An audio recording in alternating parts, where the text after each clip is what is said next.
నమస్కారం వార్తలకు స్వాగతం. ముందుగా ముఖ్యాంశాలు. మహాకుంభమేళ సందర్భంగా త్రివేణి సంగమంలో పుణ్యస్నానం ఆచరించిన ప్రధాని నరేంద్ర మోడీ.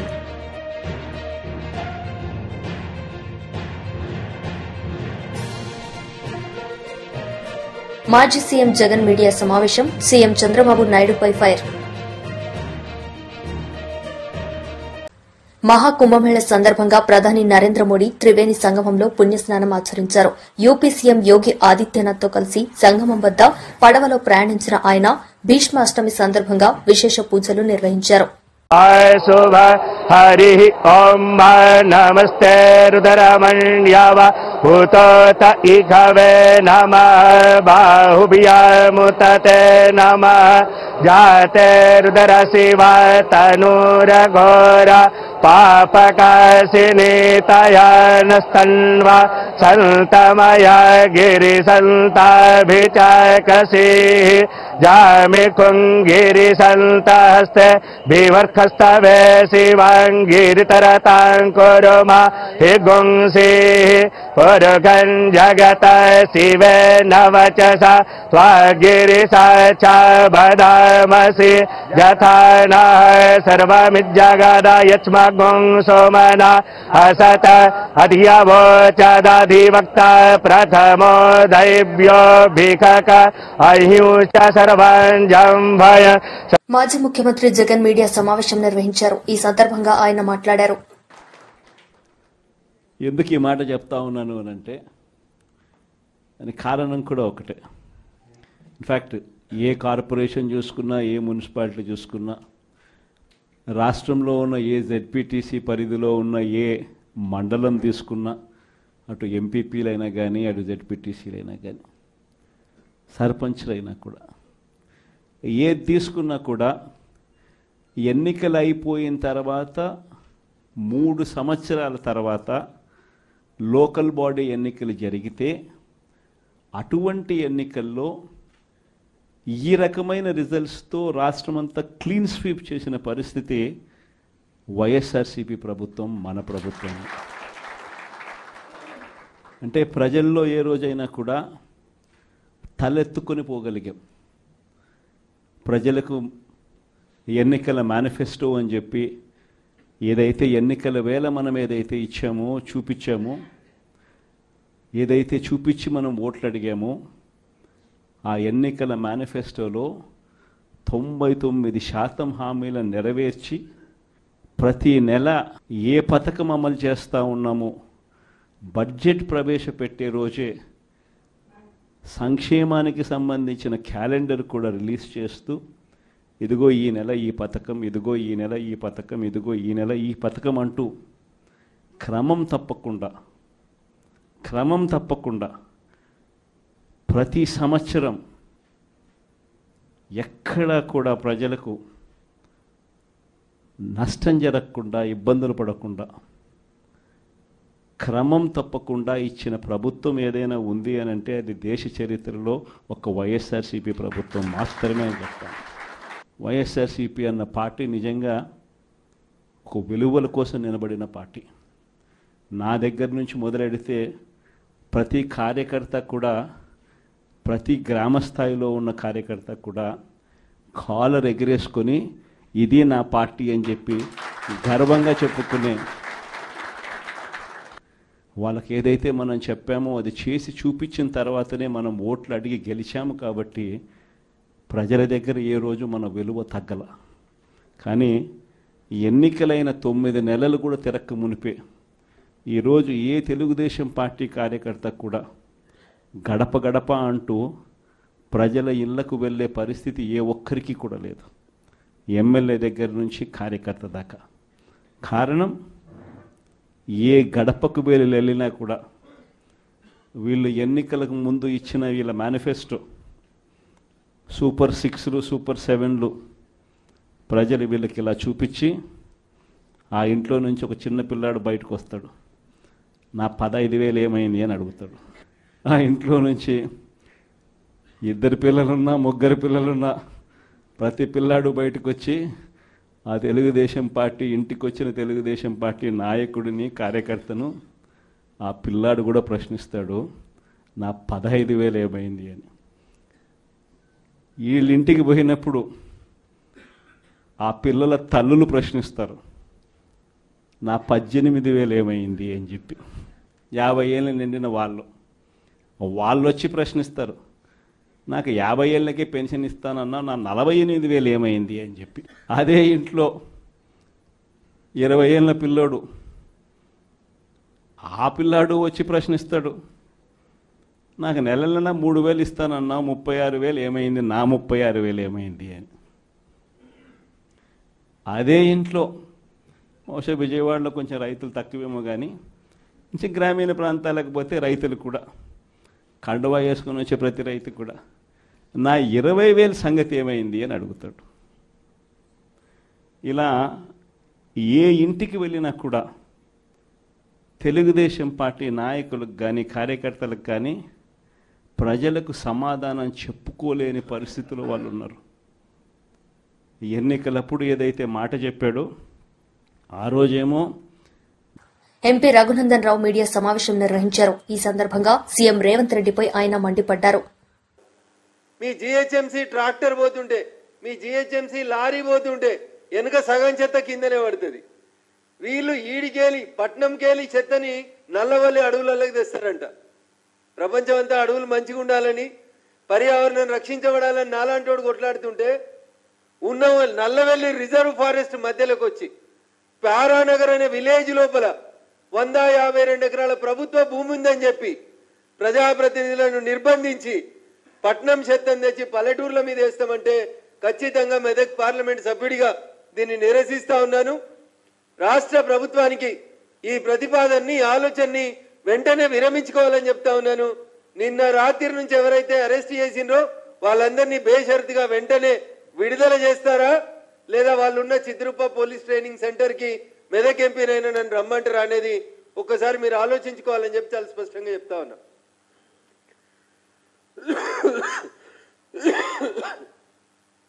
ప్రజాస్వామ్య దేశంలో ప్రజల అభిష్టాన్ని కాదని మా ఊర్లో చెత్త వస్తే, మా ఇంట్లో చెత్త వస్తే తడి చెత్త పొడి చెత్త అని మేము ఎక్కడికక్కడ సెపరేట్ చేసి మా పల్లెటూర్లను మేము కాపాడుకుంటుంటే మీరు హైదరాబాద్ చెత్తనంతా కలెక్ట్ చేసి తీసుకొచ్చి మా సంగారెడ్డి జిల్లాలో పచ్చని అడవుల మధ్య నేసి వాసనని కాలుష్యాన్ని భూగర్భాల్ని నాశనం చేస్తామంటే దాన్ని ఎట్టి పరిస్థితులలో కూడా జరగనీయం.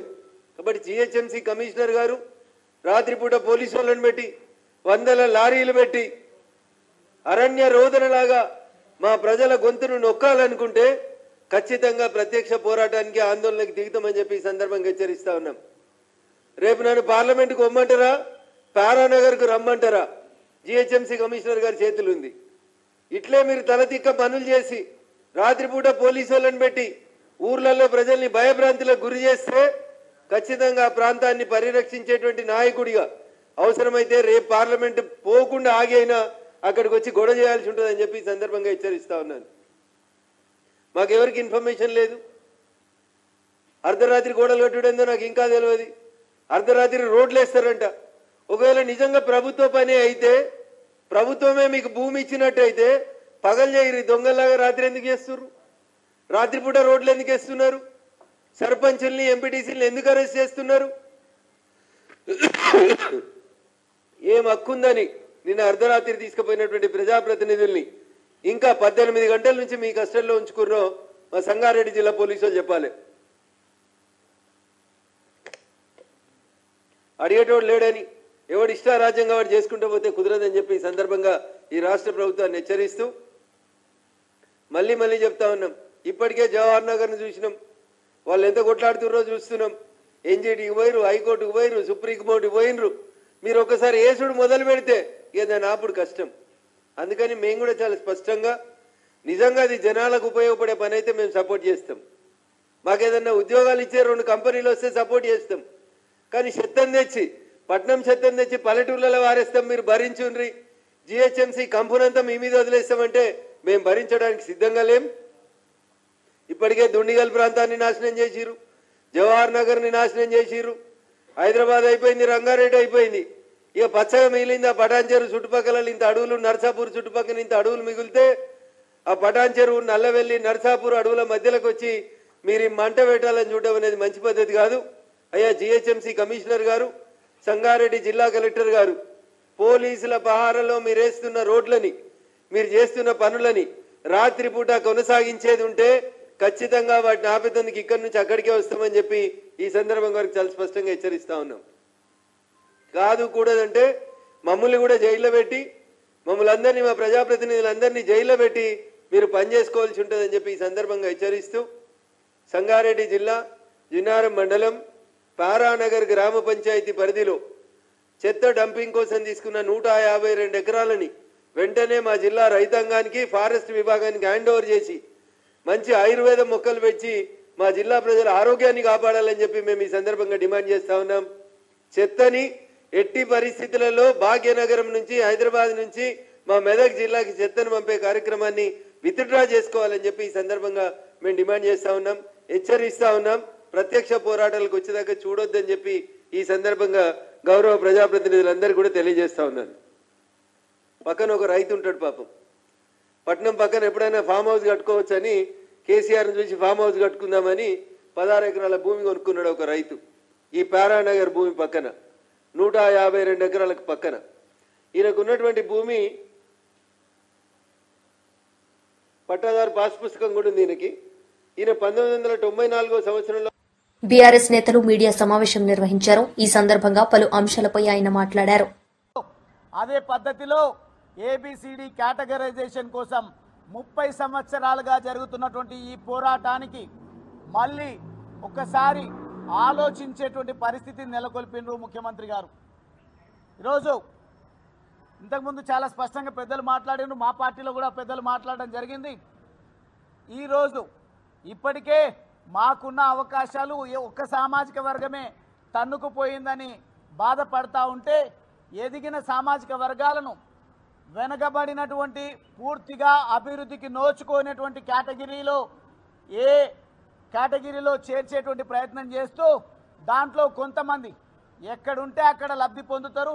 ఏ ప్రభుత్వాలుంటే ఆ ప్రభుత్వాలకు తప్పుడు సంకేతాలు, సమాచారాలు ఇచ్చి ప్రభుత్వాలతోనే తప్పు చేయించేటువంటి ఆలోచనలు ఉన్నటువంటి వాళ్ళ మాటలు విని ఈరోజు ఏబిసిడి కేటగరైజేషన్ను పూర్తిగా నిర్వీర్యం చేసేటువంటి ప్రయత్నం చేస్తూ ఉన్నారు. కానీ ఇప్పటి వరకు ఒక చట్టం లేకపోయి ఉండొచ్చు. ఎట్లయితే ఆర్టికల్ 3లో ప్రత్యేక రాష్ట్ర ఏర్పాటు కోసం భారత రాజ్యాంగంలో ఆర్టికల్ 3 పొందుపరిచిండ్రో అటువంటి పరిస్థితి ఏబిసిడి కేటగరైజేషన్ కోసం రాజ్యాంగంలో లేకపోయినందుకే ఇంత సుదీర్ఘ కాలం పోరాటం చేయాల్సి వచ్చింది.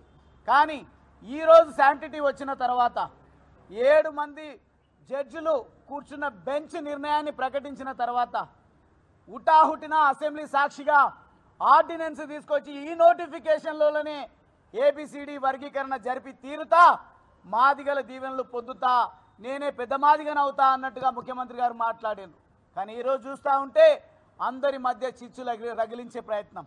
ఒక పక్క ఏమనుకుంటారు, ఏ కేటగిరీలో ఉన్నటువంటి వెనకబడిన తరగతులు మాకు లబ్ధి చేకూరిందని సంతోషపడతా ఉంటే, ఇంకో పక్క పూర్తి స్థాయిలో వారి ఆంతర్యాన్ని ఇట్లా అర్థం చేసుకుంటే ఎదిగిన కులాలు వచ్చి మళ్ళీ ఏ కేటగిరీలో చేరడం జరిగింది. మొత్తంగా అవకాశాలను ఎవరైతే తన్నుకుపోయే శక్తివంతులు ఉన్నారో వాళ్లకు మేలు చేకూర్చే విధంగా సుప్రీంకోర్టు ఆదేశాలను పాటించకుండా ముఖ్యమంత్రి గారు కొత్త చరిత్ర సృష్టించడాన్ని జబ్బలు జరుచుకుంటా ఉన్నారు. ఇదెంత మాత్రం ఆమోదయోగం కాదు. ఖచ్చితంగా మరొకసారి మాదిగ సామాజిక వర్గంతో పాటుగా వెనకబడిన కులాలు ఏవైతే ఉన్నాయో అందరినీ ఏకం చేస్తాం. మరో పోరాటానికి శ్రీకారం చుడతాం. మాకు దక్కాల్సినటువంటి 11% రిజర్వేషన్ దక్కే వరకు ఖచ్చితంగా మా ఉద్యమాన్ని కొనసాగిస్తామని ఈ సందర్భంగా ఈ ప్రభుత్వానికి హెచ్చరిక చేస్తూ, దయచేసి మన వర్గాలు ఎవరు కూడా ఆందోళన చెందాల్సినటువంటి అవసరం లేదు. అంత అమాయకత్వంలో మన వర్గాలు లేవు. ఖచ్చితంగా మన హక్కులను కాపాడుకోవడం కోసం మరో పోరాటానికైనా శ్రీకారం చుడదామని ఈ సందర్భంగా తెలియజేస్తూ, ప్రభుత్వం ఇప్పటికైనా కళ్ళు తెరవాల్సినటువంటి అవసరం ఉంది. అంత హుటాహుటిన ఒక్కరోజు అసెంబ్లీ సమావేశాలు నిర్వహించి మధ్యాహ్నం వరకు కేబినెట్ సమావేశం నిర్వహించి అసెంబ్లీలో ప్రకటన చేసినో లేదో తన పక్కన ఉన్నటువంటి భజన పరులతోన మాట్లాడి పాలాభిషేకాలకు పిలుపునిచ్చి ఈరోజు ఏదో మమ్మల్ని మభ్యపెట్టేటువంటి ప్రయత్నం చేస్తూ ఉన్నారు. మభ్యపెడితే మోసపోవడానికి మా వర్గాలు సిద్ధంగా లేవు. మరో పోరాటానికి శ్రీకారం చుడతాం. ఈరోజు రాష్ట్రంలోనే కాదు, భారతదేశ వ్యాప్తంగా కూడా ఈ పోరాటాన్ని ముందుకు తీసుకుపోతామని ఈ సందర్భంగా మంత్రి నారా లోకేష్ మీడియా సమావేశం నిర్వహించారు. ఈ సందర్భంగా పలు అంశాలపై ఆయన మాట్లాడారు. So I had an opportunity to meet with everyone. It's been a very fruitful trip, I must say. The interaction with Ashwini Vaishnav ji was amazing. We spoke at length about the need for data cities in India and the role it will play in the next wave of growth as a nation. India has been a beneficiary of the Y2K revolution. I believe we are now at the cusp of the data city revolution. Close to $300 billion is getting invested in this sector every year, and I believe India can get $100 billion of it. And as Andhra's IT minister, I would like to take lion's share of it to the state of Andhra Pradesh. While policies will get created for the nation, I would like Andhra to be the ultimate beneficiary of the policy. So we are leading the policies from the front. These policies are regarding intellectual property protection, data embassies, taxation, and we discussed at length on not just ease of doing business but speed of doing business. After this, I had the opportunity to meet with Rajnath Singh ji, where I requested special dispensation for NCC in Andhra Pradesh. As the HRD minister, we would like to take this to all the panchayats for our model schools. Parallelly, defense is a major investment sector that India is looking at. I believe Andhra Pradesh, especially the Rayalaseema district of Anantapur, is well positioned in the defense sector. So I have requested sir's favourable view towards that, because larger agenda, of course, of our government is to create jobs, and this is one sector where we can really create substantive jobs. With the education minister, the discussion was amazing. We have asked for special dispensation in terms of our school infrastructure and also for universities, for grants in that order. And in the PM Usha schools that we have requested that Andhra be given more favorable position. And the reason is last 5 years the then government has not been able to use central government funds because they were not giving the matching grants. The state government was not releasing the matching grants. So everything got stuck, and we have just restarted that engine thanks to the leadership of our Honorable Chief Minister. So whatever pending works are there, we will complete it, is what I have committed. My meeting with Kumaraswamy ji was mainly aimed at thanking him for saving Vishaka Steel Plant, and we have made a promise together that while this is a handout to the plant, but we will revive it, we will make it strong, robust, and we will contribute back to the nation. So we do not believe that we should run it further in losses. So we have to turn it around, make it strong, and actually contribute back to the nation. My second discussion was on the ArcelorMittal project, which I was lucky to lead from the front. I'm talking about the allocations that it's required. So that we are hoping that first production will come by 2029 January. And we'll be able to create a new steel city in India. So all in all, it was a fruitful trip. I believe we got what we wanted. YSRCP leader Chelluboina Srinivas Venugopal Krishna media సమావేశం నిర్వహించారు. ఈ సందర్భంగా ఆయన మాట్లాడారు. కేటాయించడం అంటే ఇక్కడ కత్తిరింపు కాదా? ఆనాడు వ్యాపారం చేసేటువంటి సమయంలో వారికి అవకాశం కల్పించలేదు. ఇవాళ మీరు 10% షాపులను కేటాయిస్తూ ఒక జీవోని ఇష్యూ చేశారు. అందులో లైసెన్స్ ఫీజులో 10% కుదింపు అన్నారు. అంటే ఇందులో మతలబ్ ఏమిటి?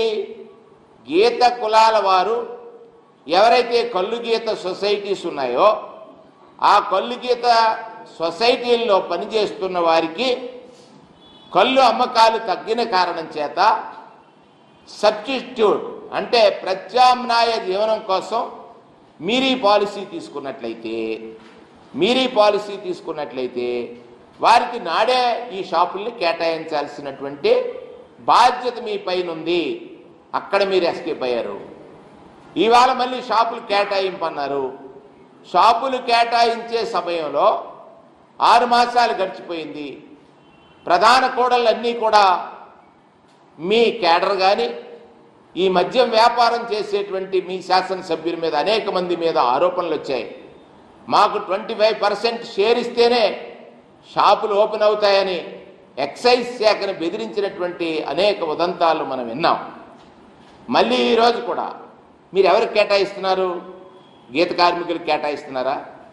లేకపోతే మీ శాసనసభ్యులు అనుకూలమైనటువంటి ఆ కులం నాయకులకు కేటాయిస్తున్నారా? కులంలో పుట్టిన నాయకులకు కేటాయిస్తే మీరు స్వార్థపరులు.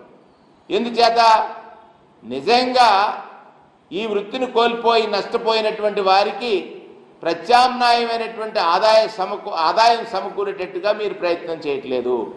కళ్ళు గీత సొసైటీలకి ఇది కేటాయించేటువంటి క్రమం అయితే ఆ గీత సొసైటీలకు సంబంధించినటువంటి ఆ కుటుంబాల్లో కొంత వెలుగు వస్తుంది. అంటే ఎప్పటికీ కూడా మీకు బీసీలంటే చులకనే. ఎందుచేత ఏది చెప్పినా మీరు వింటారు బీసీలు అనేటువంటి ఒక అతి నమ్మకం. బీసీలు నష్టపోయారు. ఎంతకాలం?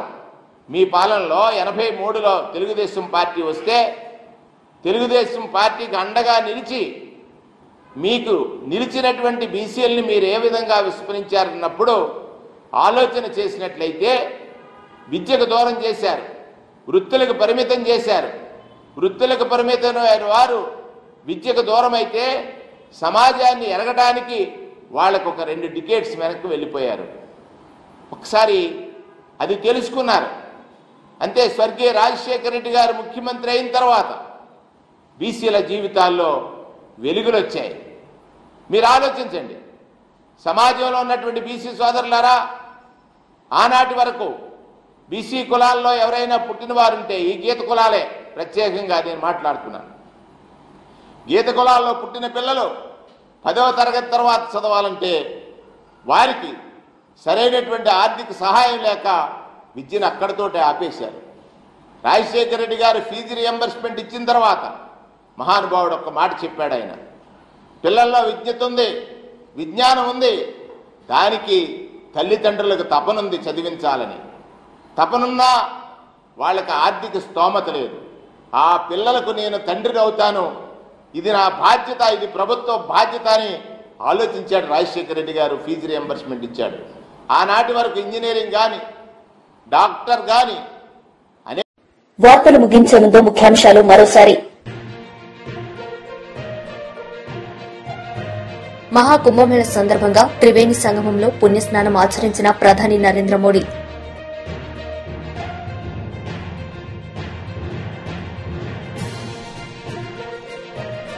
మాజీ సీఎం జగన్ మీడియా సమావేశం, సీఎం చంద్రబాబు నాయుడుపై ఫైర్.